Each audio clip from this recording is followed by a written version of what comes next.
or partnership or a corporation or LLC, this is your very first step. So if you're applying as a sole proprietorship, there is not an actual business name. It's just your name that's shown on your government issued ID. You use your name on your contracts, advertisements, etc. And then if you're applying as a corporation or LLC, you would create a company, a name, and you'd register that through the Arizona Corporation Commission in order to apply as an LLC or corp. You do have the option to apply a DBA or a doing business as to your application. You can contract and advertise under that DBA. If you want to be using a DBA with your license, the DBA must be listed on the application documents and your bond. We do not require that a DBA is registered through the Arizona Secretary of State, but it is highly recommended because you reserve it for yourself and then it's registered and nobody else can take it. So that's an option. Look into that.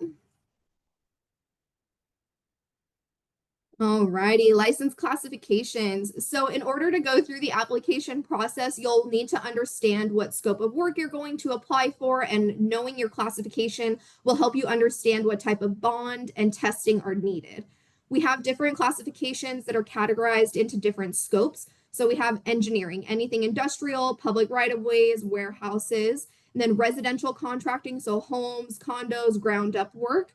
Specialty licenses with a more specific scope, like plumbing, electrical, HVAC, or if you're only doing certain things like flooring or painting. We do have dual licenses, and that's going to cover both commercial and residential work. If you have any questions on what classification fits your scope of work, we do have all the classifications and what's covered on our website. So we highly recommend look through the license classifications. After you've gone through these, and if you're still not sure, we do have the option to submit a scope determination request form to us. You would just want to be as detailed as possible when submitting that to us. What kind of work is being performed? Is it commercial, residential, both? The monetary value of the job. All of these things can affect what classification you may need to be able to perform your work. After you submit that, it will go to a committee, we review it, and then we would recommend the best possible classifications for you based on the scope that you provide to us.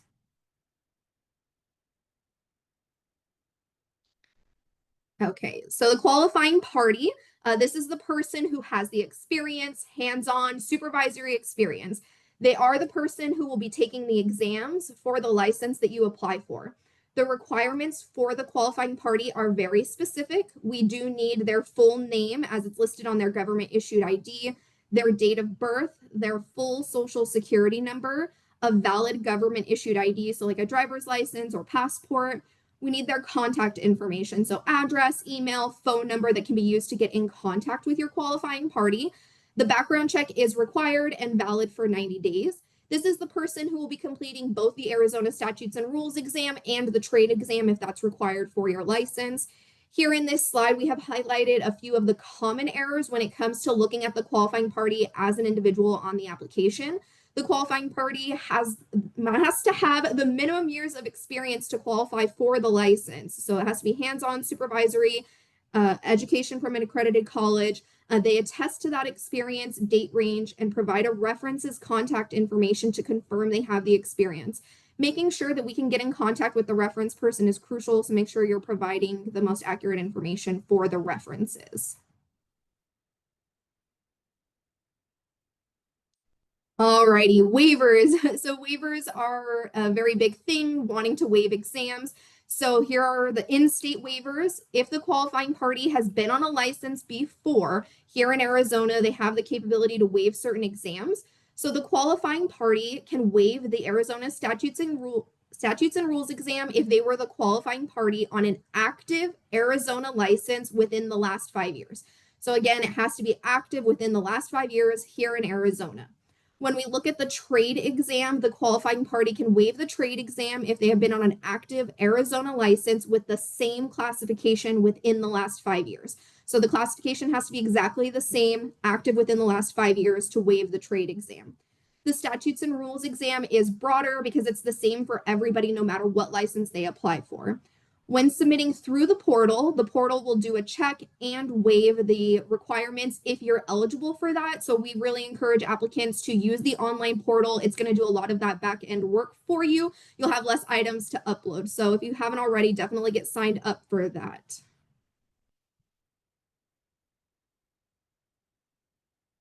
All right. Out-of-state waivers. So out-of-state waivers are another big one. If you are licensed in another state, you may be eligible to waive the trade exam. We will start by saying that we do not pre-approve waivers. So we cannot pre-approve a waiver for many reasons. There is research that goes into these. And we will say that with the out-of-state waiver, we cannot waive the Arizona statutes and rules exam. So again, unless you were listed on an Arizona license as a qualifying party within the last 5 years, that's your only way to waive the statutes and rules exam. The statutes and rules exam is very specific to Arizona. So if you come from another state, you may have taken something similar, but we still cannot waive the statutes and rules based on an out-of-state license. When it comes to waiving the trade exam with an out-of-state license, the qualifying party was named on that out-of-state license within the last 5 years, and it was active within the last 5 years. It also needs to meet these specific requirements. The scope of work allowed in the other state must be comparable to the license being applied for here. So an example is if you held an electrical license in another state, you may be eligible to waive the electrical trade exam here in our state. The qualifying party must be listed in the same capacity here to the individual and the other state. So this is the person who oversees the work being done, that has the required years of experience, and took a trade specific exam in the other state in order to obtain the license. We will verify there are no unresolved complaints in that state. Anything that would stop you from being licensed in the other state may stop you from being licensed here. And it must be verifiable through an out-of-state licensing board or agency. So a good example for us is California, because they have all their information online. We're able to verify that the qualifying party was the same, the classification, the status, scope of work, anything that we can confirm to verify that it's comparable and possibly waive the trade exam for you. The out-of-state license information should be provided at the time of the application. So when you do the application online through our customer portal, it'll give you the option to fill out the out-of-state information. If you do a mail-in or walk-in application, there is an out-of-state waiver form that can be completed and then included with your paper application. If we get to a point where we're unable to verify the required information from the out-of-state license and we're not able to approve an out-of-state waiver, our licensing team will reach out to you and go over taking the trade exam here in our state.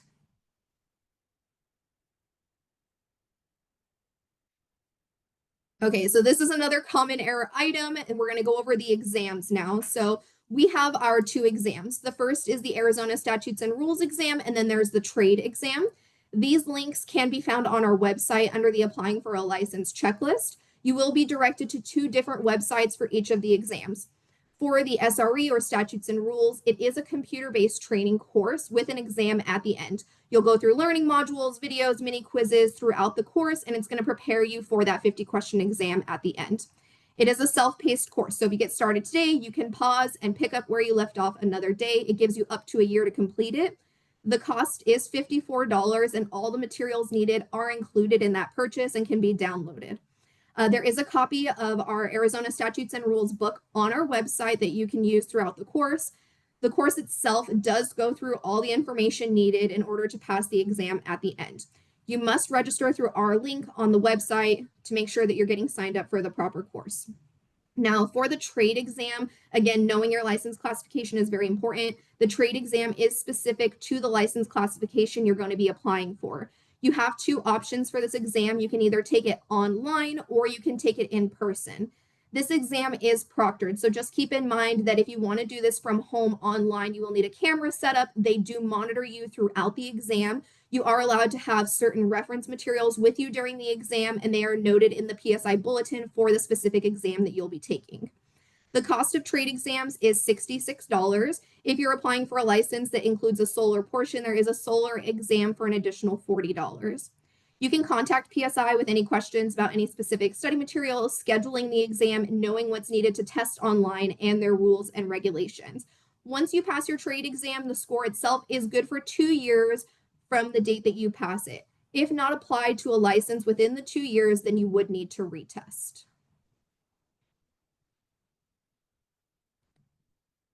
Okay, so if you're taking a trade exam, this is some more information on the trade exams. On our website, we have a section for passing examinations, and it gives you the PSI link, and it gives you the PSI candidate information bulletin.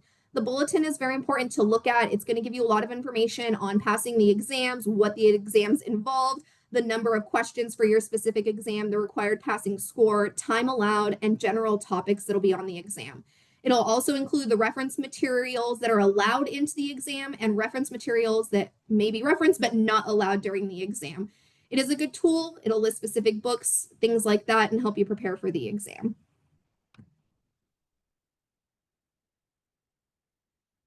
Alrighty, who will need to be included with the application? So we have a few common errors here in this slide. So if you're applying as an LLC, owners of 25% or more, members and managers with the Arizona Corporation Commission must be listed on the application. So make sure you're double checking that Arizona Corporation Commission and who's listed. Corporations as well, owners of 25% or more, officers and directors with the Arizona Corporation must also be listed on the application. Anyone who's listed with the Arizona Corporation Commission must be on the application, so double check. This is a list of items that needs to be submitted for everybody that's named on the application. So their name, their date of birth, ID. This is a common error, so just make sure you get everybody's IDs submitted. Contact information, email, address, phone number, their title with the company and their ownership percentage, their full social security number, a completed background check. So these are all items that need to be submitted for each person. Alrighty, background checks are a common error items. So all persons who are listed on the application must complete a background check. We only use one vendor, and that's AccuSource HR. The background check is valid for 90 days. So on the portal, it'll ask you for your background check receipt number. You cannot move forward with the application online until the background check is completed. We do have the link to complete the background check on our website, is also here on the slide. And then any questions regarding the background check, please contact AccuSource. Their information is included on the slide, and the specific link to be able to complete it is also on the slide.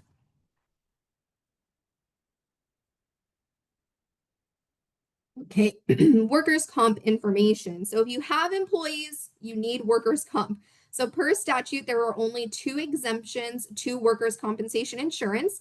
That's a single member LLC, where you are the owner and qualifying party with no employees, or a two-member LLC or company with the 50-50 ownership, where one of those two people are the qualifying party with no employees. These are the only two options for exemption.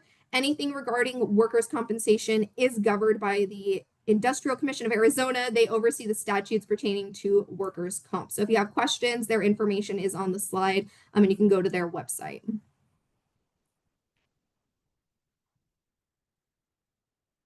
Alrighty, tiered entities. So this is a tiered entity chart. This is not required for all applicants. It is only required if your business is owned by another company or a trust. Then you would need to create a tiered entity chart.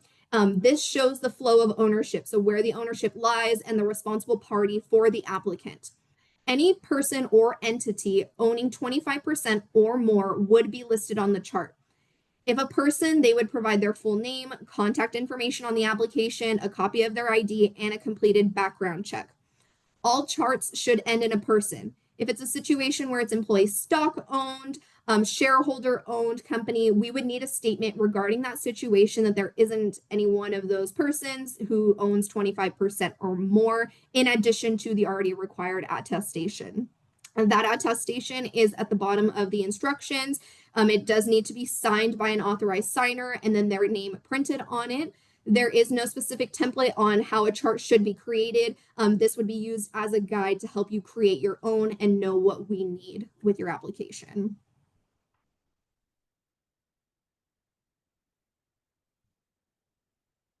Alrighty, bonds. So dare I say, this is probably one of the most common errors that we find in applications. There are three kinds of bonds that you can submit with your application. The most common being a surety bond. You would get this through a bonding company or an insurance company. Cash bond, so that's where you bring in cash directly to our office, or a certificate of deposit that you would obtain through your bank. So a bond is like insurance for your license. Surety bonds are done through your insurance company. They write the bond for the required amount, and then you pay them a premium rate similar to car insurance. Cash bond, you would pay the coverage amounts needed in full in our office. Certificates of deposit, it's something you would obtain through your bank, and there is a specific form that needs to be filled out if that's an option that you're looking at that's available on our website. There is a minimum coverage based on the estimated volume of work and the license classification that you're applying for. So again, knowing your license classification is going to help you go through this application process. If you go through a bond company listed below, they have the opportunity to input your bond through our bond portal. If you apply online, they would add the bond for you. So it's one less item that you would need to submit or upload, and it reduces errors in your applications. Alrighty, so what should your bond look like? This is an example of what our bond form should look like. This is the best tool to show your bond company what your bond should look like. We do have the examples on our website. You should have your entity name matching your application and including any DBA listed. If you're applying as a sole proprietorship, your full government name as it's listed on your ID should be listed on the bond. And if you're using a DBA, it should be on the bond as well. The classification should be listed to match what is on your application. For dual classifications, the sums must be listed out separately. In the example, it has the residential and commercial amounts clearly listed out. The effective date must be within the last 6 months, and it cannot be a future date. It does require a notary and the official seal of the surety company. So again, share this example with your bond company to make sure that your bond is completed accurately. Alrighty, disclosures. So these are possible additional documents that may need to be completed and submitted with your application. A prior license disclosure. So if you've ever been on a revoked or suspended license, it is something that statutorily needs to be disclosed in the application, whether it's here in Arizona or another state. Unlicensed activity. If you were cited or convicted of unlicensed contracting, you would need to disclose that. Felony charges, we do review felonies. So we do not look at misdemeanors. You would need to submit a felony disclosure form and all required court documents for our legal department to review with your license application. Any additional documents that may be submitted, maybe things like a solar warranty. So if you're applying for a license that includes solar work, solar warranty is needed. If you wanted to cancel a prior Arizona license, you can submit that with your application for approval upon cancellation. Just remember that license cancellations are permanent. We also have a license inactivation that does have a $50 fee, but it allows you to place the license on a hold status for 5 years. Also, there is a notice of disassociation. This is when the qualifying party is being removed from one license to be added to this application. You'll want to submit that with your application. All right, fees. Every classification has a separate set of fees. So any license that includes residential work includes a recovery fund fee. If the license is only commercial, you do not pay into the recovery fund. The application fee listed is a one-time fee that you pay with your initial application. It is very specific to your license classification. So again, make sure you know what classification you're applying for so that you can submit the appropriate fees with your application. This is also available on our website and through the applying for a license checklist.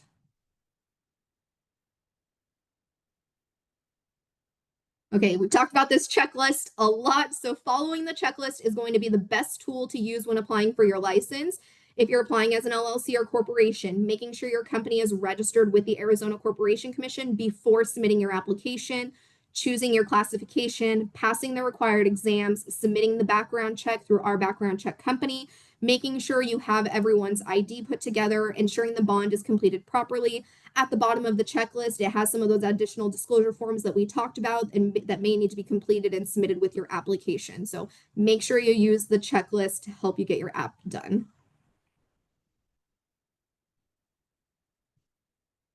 Alrighty, so submitting the application. So we have a few different ways you can submit your application. We highly recommend submitting your application through our online customer portal. The portal is fast, convenient, and easy. As soon as your license is issued, you can file maintenance items on the portal, such as address changes, renewals, name changes, anything to update your license. It also gives you the opportunity to upload any items that may be deficient in your application. Once your license is approved, it will also be the way that you can obtain copies of your ID cards and certificates as well.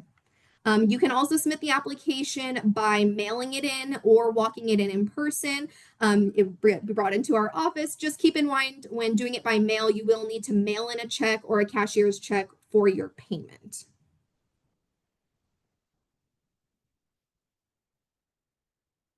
All right, so when you go to our website, we have the My Account/login option at the top of the page. It's going to give you the options to register a new account. We have a video on how to create your account that we highly recommend watching. It will guide you through the information necessary to create the account and next steps once you have logged into your account.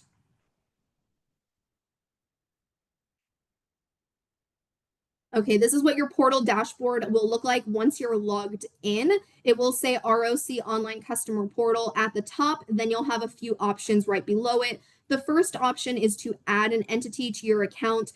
That will allow you to link your LLC, corporation, or sole proprietorship to your account. This must be done first before you're able to file an application or make changes to your current licenses.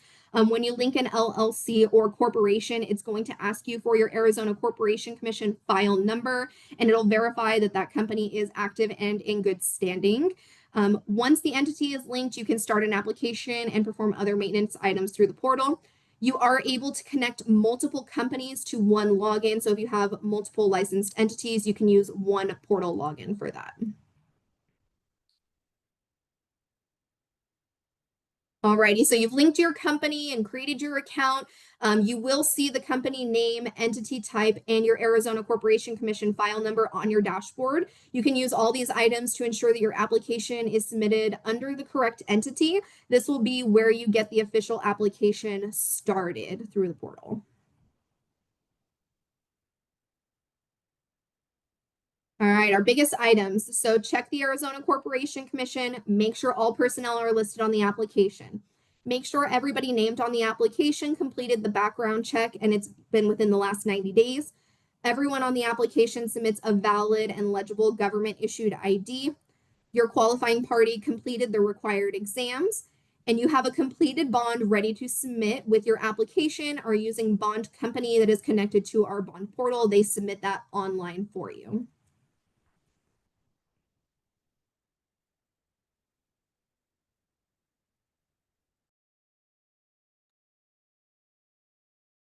Alrighty, so check your email. An email is sent out to you after the seminar. Once you have completed your application, it's going to ask you who's filling out your application. You will want to check the box that you've attended one of our seminars. Make sure that you complete the survey. The YouTube link to the recorded video will be included in the email, as well as the applying for a license checklist. And then make sure that you docu-sign your application. So everybody named on your application is going to be getting a docu-sign. Everybody has to complete it before it's officially submitted to us. So make sure you're checking your email throughout the process.